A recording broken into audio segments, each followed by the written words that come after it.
Para a maioria de nós, o desejo é um verdadeiro problema. Desejo de propriedade, de posição, de poderio, de conforto, de imortalidade, de continuidade. Desejo de ser amado, de ter alguma coisa permanente, satisfatória e perdurável. Alguma coisa que transcenda os limites do tempo. Pois bem, o que é o desejo? O que é essa coisa que nos estimula e impele? Não estou sugerindo que nos satisfaçamos com aquilo que temos ou com o que somos, o que é simplesmente o oposto de desejar. Estamos procurando compreender o desejo, e se pudermos investigar o problema por meio de tentativas, com prudência, creio que promoveremos uma transformação que não constituirá apenas a substituição de um objeto de desejo por outro objeto. É isso que em geral entendemos por mudança, não é? Sentimos-nos insatisfeitos em determinado objeto de desejo, procuramos um substituto para ele.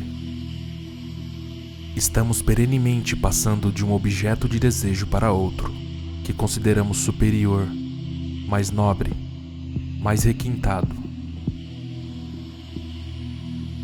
Mas por mais requintado que seja, o desejo é sempre desejo.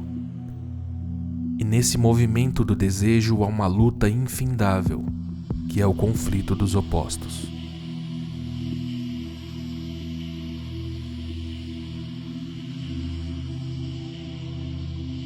Você não acha então importante descobrir o que é o desejo e ver se ele pode ser transformado? O que é o desejo? Não é um símbolo e a respectiva sensação? O desejo é a sensação, ligada ao objeto que se quer alcançar. Existe desejo sem nenhum símbolo e a respectiva sensação? Não existe, evidentemente. O símbolo pode trazer um retrato, uma pessoa, uma palavra, um nome, uma imagem, uma ideia que me dá uma sensação que me faz gostar ou desgostar. Se a sensação é agradável, desejo alcançar, possuir, conservar o respectivo símbolo e continuar a fluir esse prazer.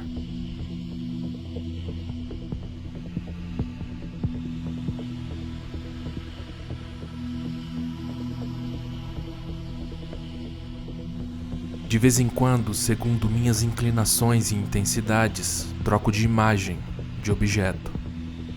Se estou farto, cansado de uma forma de divertimento, busco nova sensação, nova ideia, novo símbolo. Rejeito a velha sensação e adoto uma nova, com palavras novas, novos significados, novas experiências. Resisto à velha e cedo à nova, que considero superior, mais nobre e mais satisfatória. Há assim no desejo resistência e transigência, que implica tentação, e naturalmente no transigir, no ceder a determinado símbolo de desejo, há sempre temor à frustração.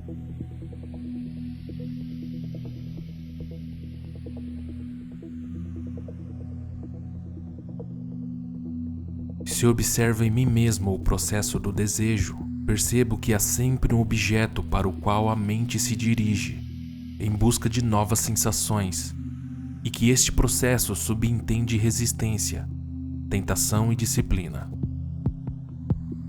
Há a percepção, a sensação, o contato e o desejo, e a mente se torna um instrumento mecânico desse processo, cujos símbolos, palavras, objetos constituem o centro em torno do qual se formam todos os desejos, apetites e ambições. Este é o centro, o eu. Poderei dissolver esse centro de desejo, não um determinado desejo, um determinado apetite ou anseio, mas toda a estrutura de desejos, anseios, esperanças, onde está sempre o medo da frustração? Quanto mais frustrado me sinto, tanto mais força dou ao eu. Enquanto houver esperança, anseio, haverá sempre o fundo de temor, o qual, por sua vez, reforça aquele centro. E uma revolução só é possível naquele centro, não a superfície, pois aí só pode haver processo de distração, mudança periférica que conduz à ação maléfica.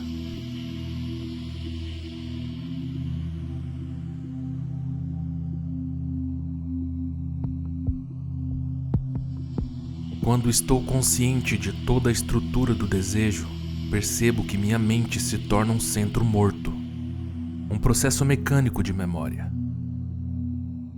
Cansando-me de um desejo, passo automaticamente a preencher-me noutro desejo.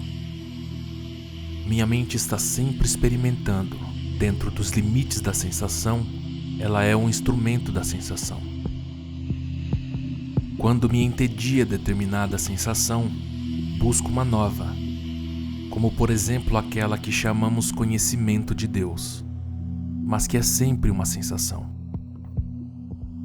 Já estou farto do mundo e das suas tribulações e agora quero paz, paz perene. Consequentemente, medito, controlo e moldo minha mente, a fim de experimentar aquela paz. O experimentar daquela paz é ainda sensação. Minha mente, pois, é o instrumento mecânico da sensação, da memória. Um centro morto, de onde procedem meus atos e pensamentos.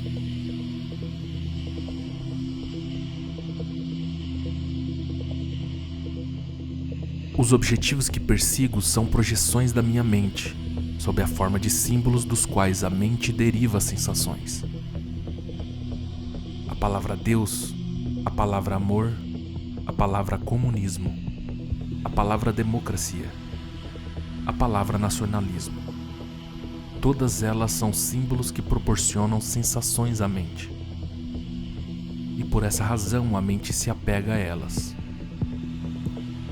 Como você e eu sabemos, todas as sensações têm fim, e por isso passamos sempre de uma sensação para outra, e toda sensação reforça o hábito de buscar novas sensações.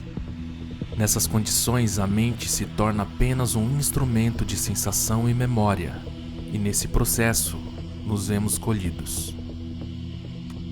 Enquanto a mente estiver em busca de novas experiências, só será capaz de pensar em termos relativos à sensação.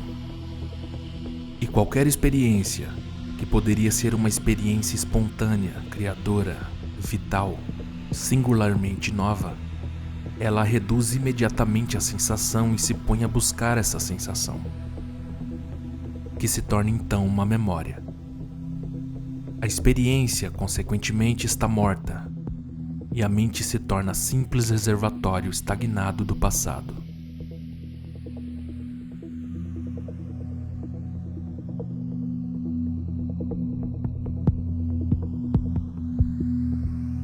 Esse processo nos é bem familiar, ainda que o tenhamos examinado pouco profundamente, mas parecemos incapazes de passar além.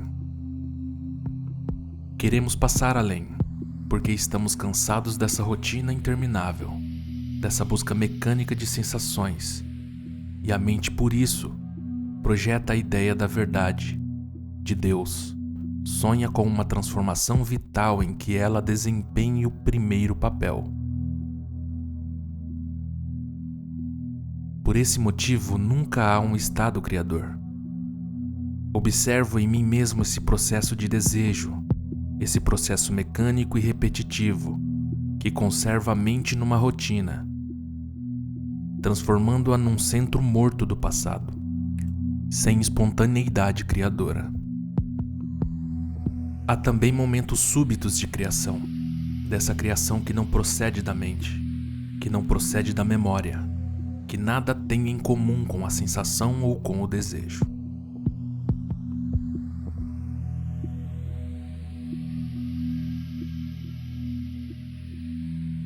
Nosso problema, consequentemente, é o de compreender o desejo.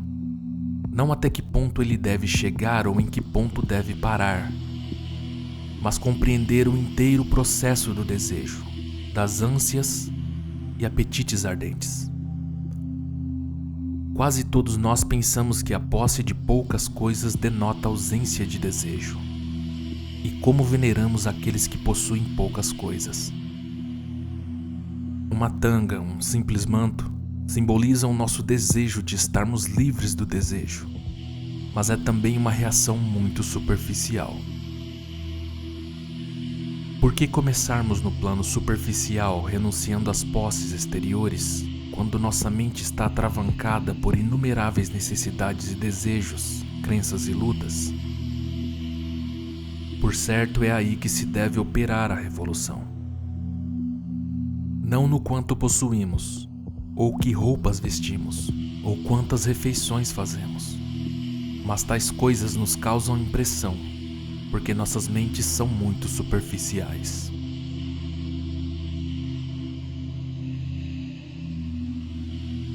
Nossos problemas consistem em ver se a mente pode libertar-se do desejo. A criação, por certo, nada tem em comum com a sensação. A realidade, Deus, ou o que quiser chamar, não é um estado suscetível de ser experimentado como sensação. Quando você tem uma experiência, o que acontece? Ela te deu certa sensação, um sentimento de exaltação ou depressão. Como é natural, você procura evitar o estado de depressão. Se, no entanto, é uma alegria, um sentimento de exaltação, você o busca mais e mais. Se sua experiência produziu uma sensação prazerosa, você quer mais. E esse mais fortalece o centro morto da mente, que está sempre ansiando por novas experiências. A mente, consequentemente, nada pode experimentar de novo. É incapaz de experimentar uma coisa nova. Porque seu acesso a coisas é sempre através da memória, do reconhecimento. E o que pode ser reconhecido pela memória não é verdade, a criação, a realidade. Essa mente não pode experimentar a realidade, só pode experimentar sensações, e a criação não é sensação, é algo externamente novo, a cada momento. A sensação é sempre uma coisa velha. O novo está acima da sensação. Esse processo mecânico, com suas sensações, tem que acabar, você não acha? O desejo de mais, a busca de símbolos, de palavras, de imagens, com suas respectivas sensações, tudo isso tende a acabar.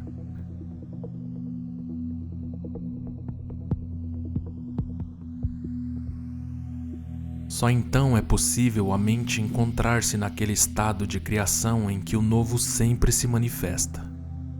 Se quiser compreender sem ser hipnotizado por palavras, por hábitos, por ideias, e puder ver o quanto é importante deixar que o novo se manifeste constantemente em nossa mente, então talvez compreenda o processo do desejo, da rotina e do tédio, da constante ânsia de experiência. Creio que começaremos então a perceber que o desejo tem muito pouca significação na vida de um homem que está realmente buscando. Sem dúvida, há certas necessidades físicas, necessidade de alimento, de roupa, de morada, etc. Mas essas necessidades nunca se tornam apetites psicológicos sobre os quais a mente possa construir-se como o centro de desejo. Além das necessidades físicas, toda forma de desejo, desejo de grandeza, de verdade, de virtude, se torna um processo psicológico com o qual a mente constrói a ideia do eu e se fortalece nesse centro.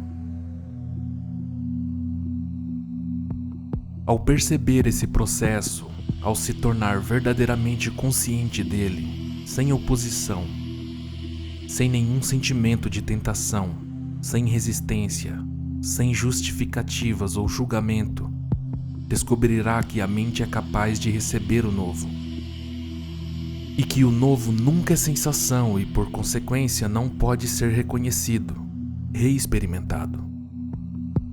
Ele é um estado de ser no qual a criação se manifesta, sem chamado, sem interferência da memória. Isso é a realidade.